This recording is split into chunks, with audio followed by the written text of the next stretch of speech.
Welcome to another episode of Rich Dad Stockcast. This show is for those serious about enhancing their financial education. I'm your host, Denney, and today we're diving into a powerful concept called ARMOR, A-R-M-O-R, a framework designed to help investors manage risk while spotting key opportunities. Now, before we get started, please remember to like, subscribe, and leave a comment below. Your feedback helps us to bring you more of the content that you want to hear.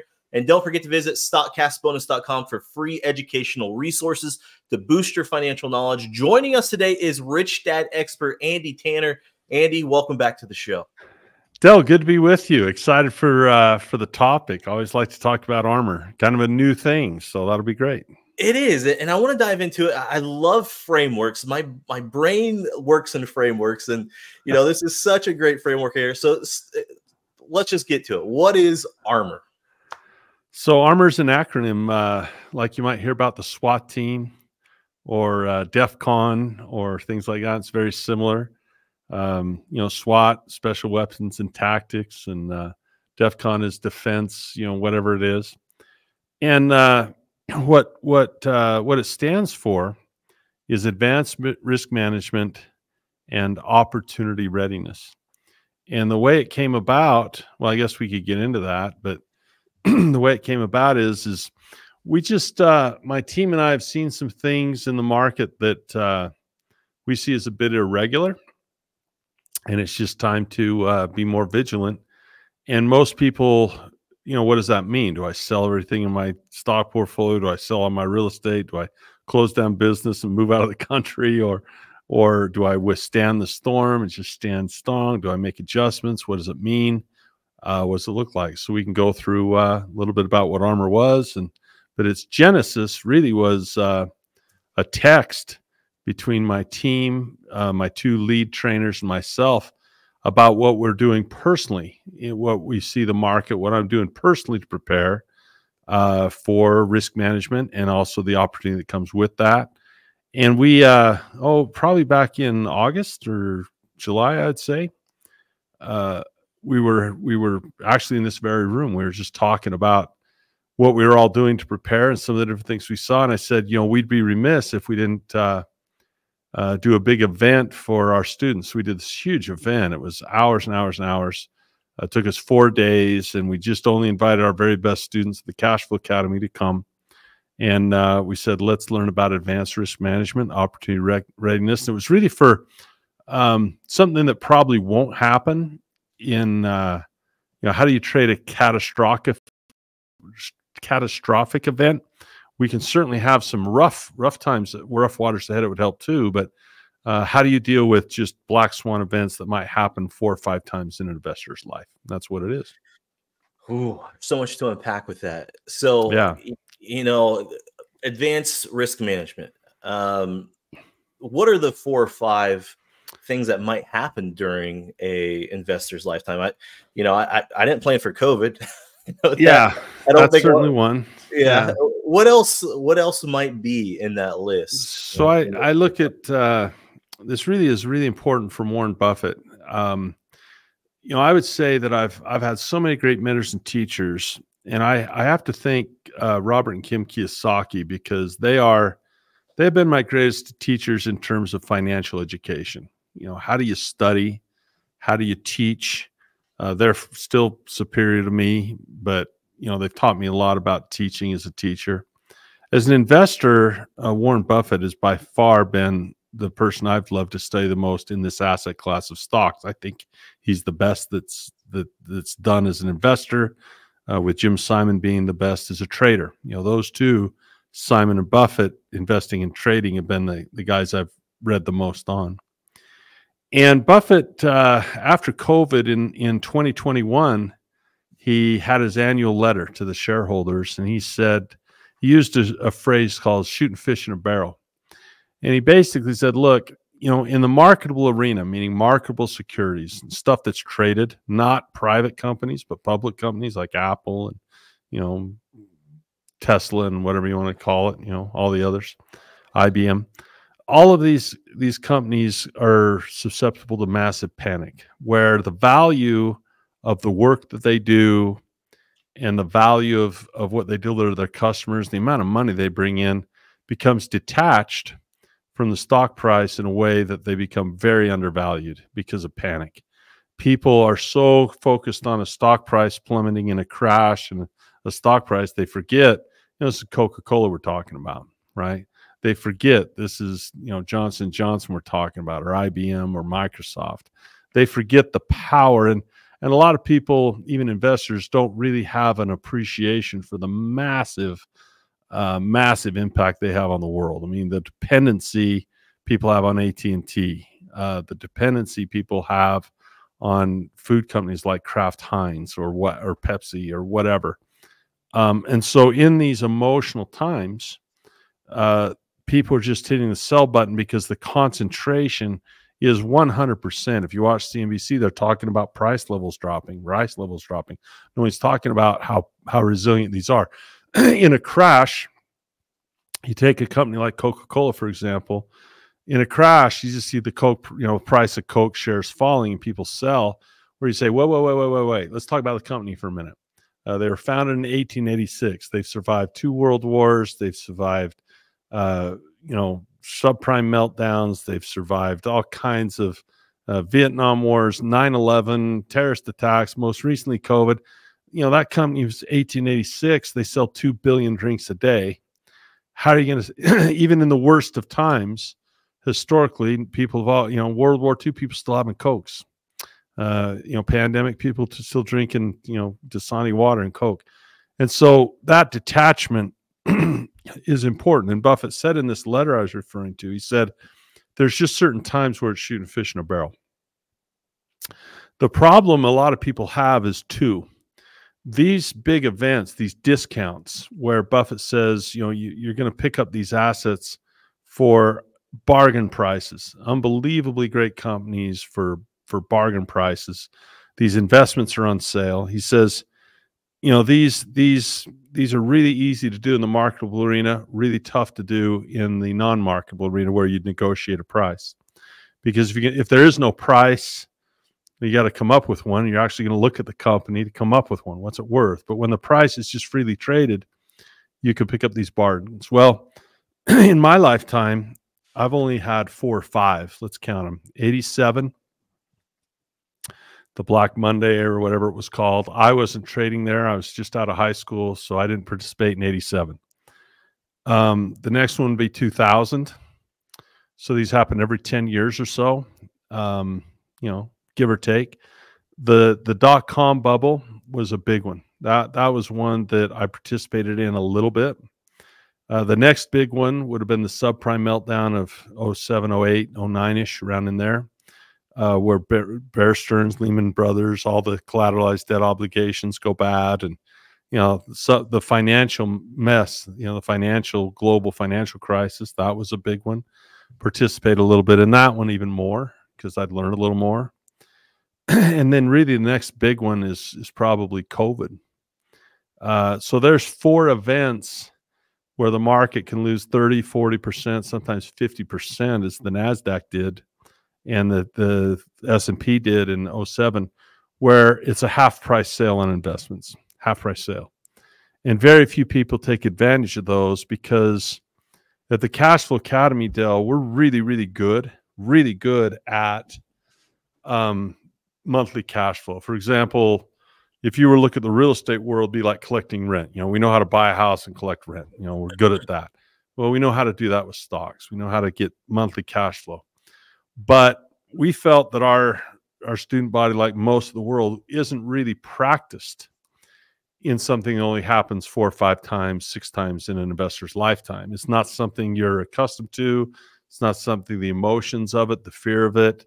To be able to run sane fundamental analysis in those environments and recognize great bargains takes experience, skill, and forethought.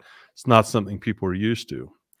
So you understand there's 2 parts to this. There's protecting what you have, because the problem most people have when these sales, when everything goes on sale, there's 2 reasons primarily they don't buy.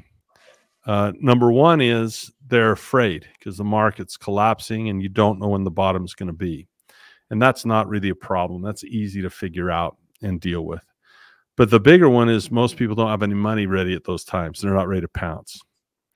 So here's something that I've never seen before with Warren Buffett, and why your topic is timely. Warren Buffett usually doesn't play swings in the market. It's very rare to see him play any kind of swings, but one of the things he's doing, he's selling at the top, or what he thinks is the top. And he's got about 350 billion amassed. Now it used to be under 200 billion, then it went north of 200, now it went north of 300. Who knows if it's 400, but he's got just a tremendous amount of cash right now that he is piling up. And when Buffett does that, it's because he doesn't feel the cash is best put to use in the ownership of those businesses. And he would never sell a goose that he felt was going to lay golden eggs. And so it's been interesting in the same time period. It's not like I'm copying Buffett. It just happens to be coincidental that I think getting ready for cash is a huge thing. So it's not just the advanced risk management. It's that OR, it's that opportunity readiness that when we have another black swan type of event, we're kind of due, right, for that. COVID's only 5 years old, but COVID was kind of a nice head fake. Kind of let us know where people, thought levels should be. When we have another big one, I'm concerned that people won't have the money to take advantage, and that they won't have the temperament and the education to take advantage. So that's armor. That's what it's about. It's about having advanced risk management and being opportunity ready for major life-changing discounts where, to use Warren Buffett's words, you're just shooting fish in the barrel. I love that. It's almost two parts, the ARM and the OR, Yeah, it is. Very much. As you're, as we're thinking about being opportunity ready, you mentioned having cash on hand is, good to have in those moments. How else can we prepare for those opportunities as they come? Because I don't know if it's 5 years, 8 years, 2 years. How do you properly 5 days? Yeah. 5 days. Yeah. Yeah.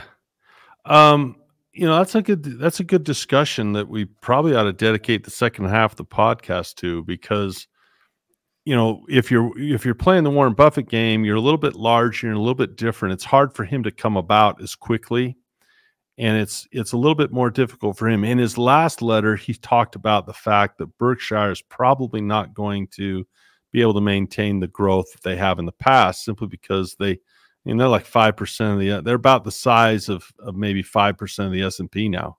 That's astronomically large. I mean, it's very difficult to be in a, imagine yourself in a speedboat, and I'm riding behind the speedboat, say, hey, Del, whip it around, that quick. Now try imagine me, water skiing behind an aircraft carrier. I say, change directions. It's just really difficult for a guy like Buffett to do the same things that smaller investors can do. But there's a couple things we might talk, and I know we got a break coming up. Our producer just gave us a note for break, but when we come back from break, maybe what we do is we talk about how to have cash ready, the two parts of this, the cash readiness, the education readiness, and the temperament ready, maybe those three. How do I have cash ready for that, and how do I understand the timing of it? How do I deal with the temperament issues when how do you really buy when everything looks like it's burning around you? And then number three, how do you have the education so you don't invest in things you weren't practiced in and didn't understand? I think those are three good things. Let's cover that right after break. Listeners, don't go anywhere. Like Andy said, we're going to take a short break. We've covered the foundational elements of armor, but when we get back, we're going to discuss those three elements, some strategies, some advanced 100%. Strategies as well. Don't go anywhere. Stay tuned. 100%. So far, it's been great. I needed a source where I could really enrich my education through stocks. I didn't really have an avenue for it, and it's helped me a lot. The simplicity has really gotten me on the track to where I enjoy the learning, as well as it's really solidifying in my mind. And like, they're not just trying to sell you something. They really care about the people that are in the course, and they really do care about you and your personal goals, and what you want to do is to help you and your family and whatever your goals are in life through that. So it's really been great. Welcome back to Rich Dad's Stockcast. Now that we've established the basics, let's move on to some practical applications. Andy hinted at some things that we're going to cover here. So let's start with the first one. How do I have cash? Like, how do I get the reserves? How do I have cash? How do I prepare for this? whatever is to come in the future, how do I get ready with cash on hand? Having cash on the side to me is really tough, because you're going to lose a lot of money by inflation. Buffett's a different animal. He'll put those in cash equivalents, things that are tradable like bonds and stuff like that. But he's going to try and keep it working for him. But just having a lot of cash on the sideline diminishes your return, because you're always going to make more money by investing, real estate, stocks, business, whatever it is. You're always going to have a better shot. Having cash in the bank with inflation is a bad idea. So if you're smaller, you might not have as much cash on the sidelines. So we want to be able to make money on bearish moves. We want to actually have the crash fill our coffers with money. I don't really like the idea of selling at the top. Buffett has worse, tax ramifications. If they take those, $100 million and above guys and start taxing them on unrealized capital gains, which looks like there's a lot of support for that. Obviously, that could be a reason he's selling as well. And he's said as much, that he'd rather pay taxes now than later, under new rules. If they increase the capital gain tax and start taxing on unrealized capital gains, he just plays a different game. But for those of us that are under 100 million in our portfolios, there's a lot of other things we can do. When you start, what we decided is, we were thinking about the DEFCON system. We use it the opposite, but you have DEFCON 1, which means things are, or is it 6-1? I can't remember. I think it's DEFCON 6 is good. And then you move to 5 and 4 and 3. And then when you're DEFCON 1, you're ready to hit the button. Gotcha. And we said, wouldn't it be cool if we created an armor system where people could look and say, based on this environment, this is where we are. So we thought we'd go with a different direction than DEFCON. We said, let's start with Armor 0. And Armor 0 is business as usual. It's a bullish market on average. You're having growth, you got your GDPs running right. Things are just humming along, and they're pretty good. And that's 90% of the time in the stock market. 90% of the time, things are running well. You have growth, and it's pretty much what we're good at in getting cash flows out of those times. Then we had what we call Armor Level 1, and Armor Level 1 is deceptive. Armor Level 1 is where I say we are now. Which is what someone might call irrational exuberance. There is so little fear in this market right now that it's uncanny. There's reckless abandon. The VIX on average maintains very, very low. Our put to call ratio, meaning that the amount of negative type of insurance against positive insurances is very low, and you have more calls than puts, more people betting on up than down. You can have a Schiller index where people are paying way, way high prices for earnings against history. Our Schiller is just insanely high right now. And you start looking at all these types of things, and you say, gee, there's not enough bearishness in the market to keep this in check. And there's not enough hesitancy. Money's just pouring in, and soon that money has to come from somewhere. So I see right now tremendous confidence, or maybe overconfidence in the market. And this often precedes what we would call an Armor Level 2, which is when the bubble starts to pop. The bubble, like think about the 90s and the tech bubble. Well, we're probably going to have an AI bubble. Not to say that the tech bubble lasted very long. It lasted about, it blew up in 2000, and then you kind of had a NASDAQ that for about 10 years had to stabilize. And then you came out with the FANG trade, Google and Facebook and Apple and so forth. So the same thing will probably happen with AI. And you had it in the subprime meltdown. People that was kind of a mortgage thing where everyone was all of a sudden a real estate investor and house flipper and speculator. Yeah. And I think we're seeing a lot of that irrational exuberance of just greed. And as Warren Buffett said, when people are greedy, be fearful. Obviously, he's going to cash right now, big time.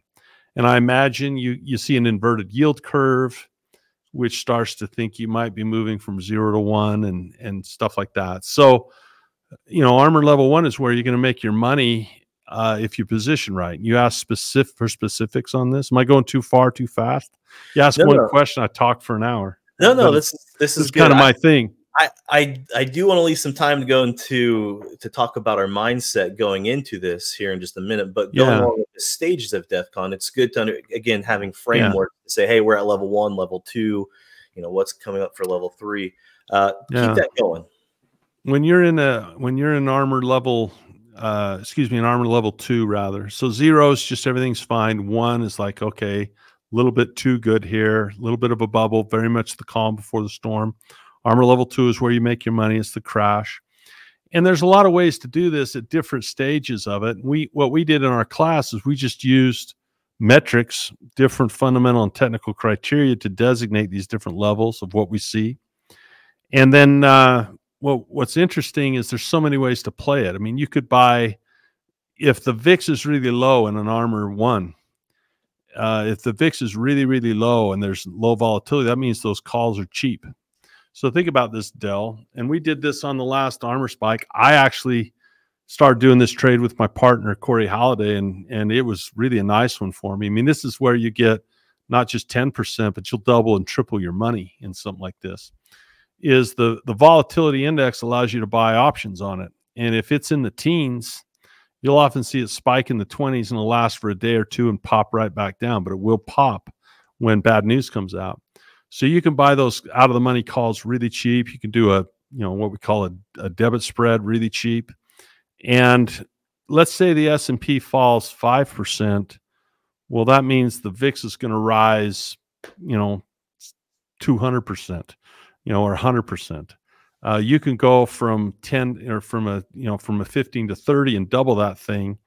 And those calls can go up hundreds of percent. They're not going to stay there. And you can't, you got to know when to pull it off. But there's low risk, high reward positions where you don't risk. They're cheap. They don't cost anything when there's no fear. Insurance is cheap when there's no fear. When it spikes, man, the insurance is just worth a lot. So you can do VIX trades. You can do basic put spreads with S&P futures, S&P options. You can also trade futures, which is my favorite. If you can get ahead, there's so much leverage there. It's 50 to 1. So in other words, if you're versed in some of these bearish instruments and you understand adjustments if they go against you, the opportunity where it falls so far, so fast, at such great distances, that having a knowledge of bearish trades, which is not my bread and butter, right? My bread and butter, I want to own stocks. I want to own companies. I want to get dividends. That's my bread and butter. But in these isolated times, one of the blessings I had is in COVID, I felt very well prepared for that. And so, you can really take advantage of a crash if you have your coffers filled with cash. So that kind of helps if you can have, hold on to your business, but put on positions that make you flush with cash on the way down. That solves the first problem of the 3 is because if it's on sale and you have no money, what are you going to do? I mean, a sale, Black Friday's coming up, right? Black Friday, after Thanksgiving, prices are going to drop. Everyone knows price is going to drop. Well, they better be saving their pennies because they got to be able to pounce, right? Or at least build their credit up where they could pounce. Yeah. But without access to cash, a person can't take advantage with either your money or someone else's money. You've got to be able to take advantage when the prices plummet. And if you're the guy that kind of has an idea of when the time to get back in is, and you have access to cash, your life will change way. So many different more trades we could talk about, but that's the cash component is a person needs to have a way to earn and become flush. And you don't have to have deltas that are delta neutral. I mean, even if you went and hedged 25% of your portfolio in a crash, you're still going to have lots of money to acquire assets when they're on sale. So that's the first thing is you gotta have a plan to have cash in those times and how to raise it, earn it, borrow it, however you're going to get it, because you cannot take advantage of a sale if you have no buying power. Well, let's get into number 2 here, because as you think about crashes and all this stuff that happens, mindset is huge. Emotion is high, intelligence is low. It's huge. So when hits the fan, so to speak, how do you regulate your temperament? How do you keep a good mindset? How do you keep going forward? Well, I think Robert Kiyosaki and Kim Kiyosaki are great examples of the financial education. Robert has an icon called the cash flow quadrant, and it's called ESBI. Employee, self-employed on one side, working for money, and on the other side, you have entrepreneurs and business owners having money work for them. You'll notice the oppositeness of that: working for money, money working for you. It's kind of almost chiasmic, right? Working for money, money working for you, in and out. And that mindset is huge. So think about the opposite of investor. What is the opposite of a business owner? The opposite of a business owner is a customer. If you look at where, one person's spending money, the other person's receiving money.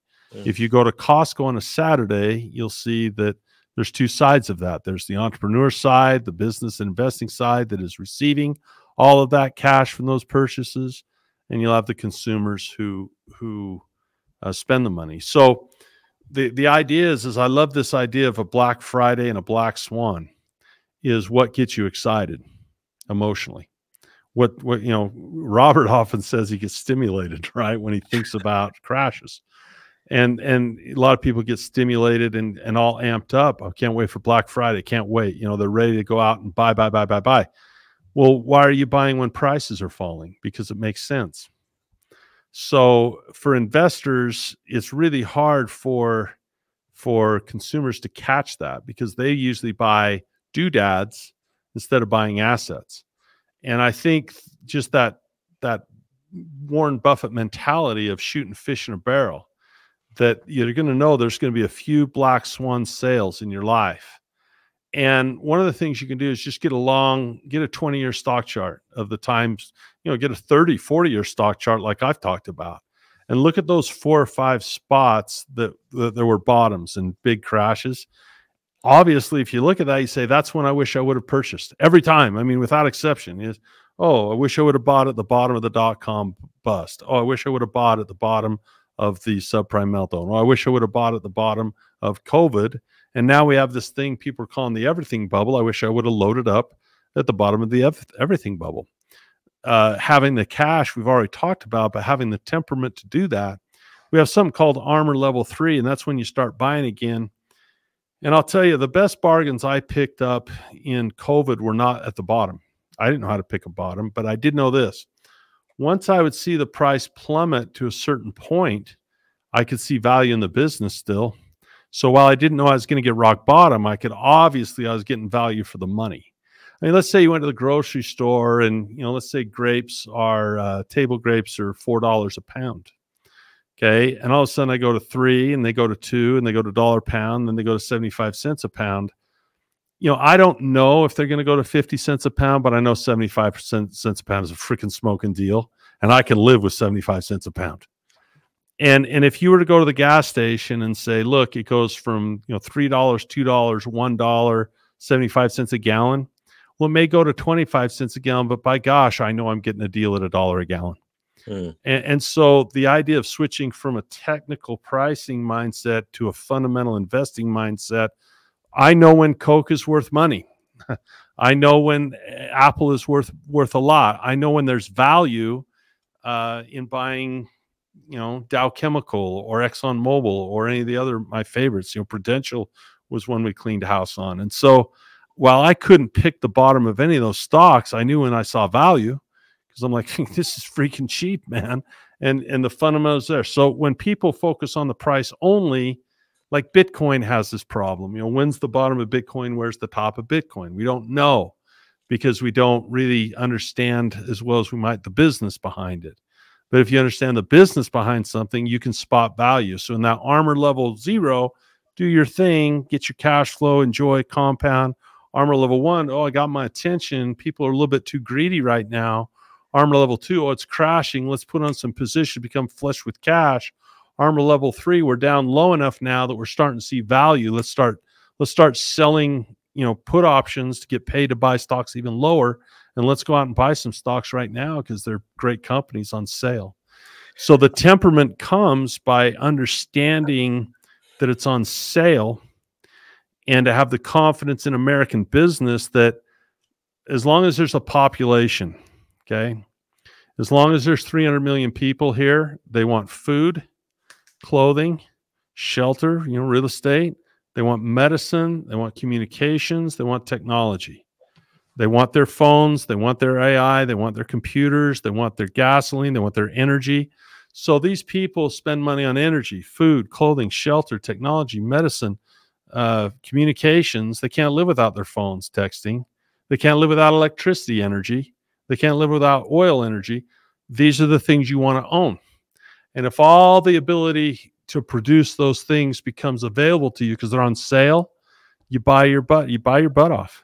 Buy your freaking butt off. And have that attack mentality and that temperament of not being afraid of a crash, but being excited about the opportunity. It basically comes down to what Warren Buffett said. Be fearful when people are greedy, but be greedy when everyone else is fearful. Fear is our friend, he said. Fear is the investor's friend. We welcome this. I wouldn't wish ill on anybody, but I also love the idea of picking up, if we had another 30% pullback, that's 30% off on businesses, investments. I've got to ask one more question, and a quick question, because I want to make sure that we get to it. Number 3, you've talked about education. You've talked about a lot already. If you had to talk more about education, because I agree, you got to have cash on hand. You have to have the right mindset. Then you have to know, hey, is this a good deal, bad deal, whatever it is. Well, I'll plug number 3. Yeah, I'll plug stockcastbonus.com. It's the beginning of education if you haven't, taken any classes. But the education piece is you're not going to make money in incompetence. I call it the 4 pillars of investing: fundamental analysis, technical analysis, positioning for cash flow, and then risk management. Those 4 skills of seeing the numbers of the business fundamentally, the numbers of the charts and the prices technically, taking that information, then positioning myself for profit, all this, and then managing risk for sudden change. Those are all educational pursuits, to learn that language of money, to learn the jargon, to learn those positions that I've rattled off a little bit, right? If I don't know what an S&P future is, not leverage. If I don't know what an S&P or an SPY put option is, or a spread trade, or a debit spread.